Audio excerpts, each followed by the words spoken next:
Assalamualaikum warahmatullahi wabarakatuh. Perkenalkan, nama saya Madania Al-Ulfa. Saya akan menjelaskan tentang satu, hakikat manusia, dan yang kedua, tentang peran manusia dalam pendidikan.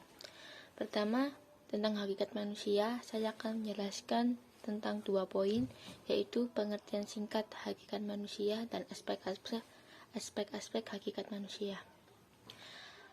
Hakikat manusia adalah makhluk bertanya. Ia mempunyai hasrat untuk mengetahui segala sesuatu. Atas dorongan hasrat ingin tahunya, manusia tidak hanya bertanya tentang berbagai hal yang ada di luar dirinya, tetapi juga bertanya tentang dirinya sendiri. Itu merupakan definisi singkat tentang pengertian hakikat manusia. Kemudian, aspek-aspek hakikat manusia. Aspek-aspek hakikat manusia ada 7, yaitu yang pertama, manusia sebagai makhluk Tuhan, manusia sebagai kesatuan badan dan roh, manusia sebagai makhluk individu, yang keempat, manusia sebagai makhluk sosial, yang kelima, manusia sebagai makhluk berbudaya, yang keenam, manusia sebagai makhluk susila, dan yang ketujuh, manusia sebagai makhluk beragama.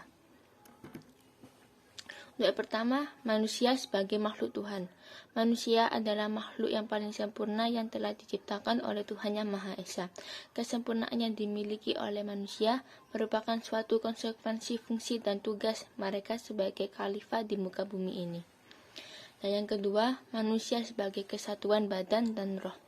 Para filsuf berpendapat yang berkenaan dengan struktur metafisik manusia. Terdapat 4 paham mengenai jawaban di atas, yaitu paham materialisme, idealisme, dualisme, dan paham yang mengatakan bahwa manusia adalah kesatuan badan dan roh. Ketiga, manusia sebagai makhluk individu. Sebagaimana yang Anda alami, bahwa manusia menyadari keberadaan dirinya sendiri. Kesadaran manusia akan dirinya sendiri merupakan perwujudan individualitas manusia. Manusia sebagai individu atau sebagai pribadi merupakan kenyataan yang paling real dalam kesadaran manusia. Yang keempat, manusia sebagai makhluk sosial. Dalam hidup bersama dengan sesamanya atau bermasyarakat, setiap individu menempati kedudukan status tertentu. Di samping itu, setiap individu mempunyai dunia dan tujuan hidupnya masing-masing. Mereka juga mempunyai dunia bersama dan tujuan hidup bersama dengan sesamanya. Kelima, manusia sebagai makhluk berbudaya. Manusia memiliki inisiatif dan kreatif dalam menciptakan kebudayaan, hidup berbudaya dan membudaya. Kebudayaan bertautan dengan kehidupan manusia sepenuhnya.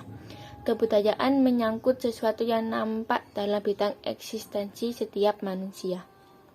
Keenam, manusia sebagai makhluk susila. Pada hakikatnya, manusia memiliki kemampuan untuk mengambil keputusan susila, serta melaksanakannya sehingga dikatakan manusia. Itu adalah makhluk sosial. Yang ketujuh, manusia sebagai makhluk beragama.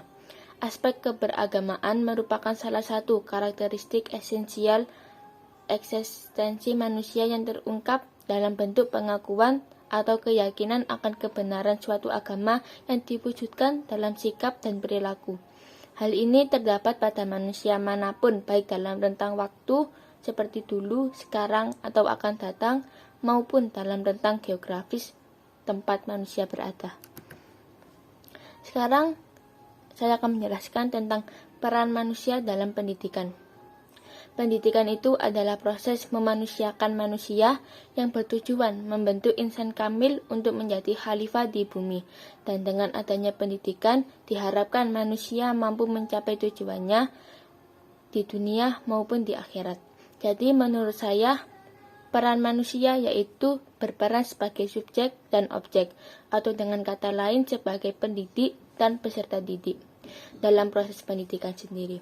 Contohnya, peran sebagai pendidik, seperti seorang guru, ustadz, dan orang tua yang memberikan serta mengajarkan nilai-nilai atau value kehidupan dan ilmu-ilmu pengetahuan kepada peserta didik, seperti contohnya siswa, mahasiswa, atau santri, dengan memiliki tujuan untuk memanusiakan manusia dan mendewasakan manusia atau peserta didik itu sendiri agar mereka dapat bertahan hidup dan mencapai tujuan hidupnya di dunia maupun di akhirat.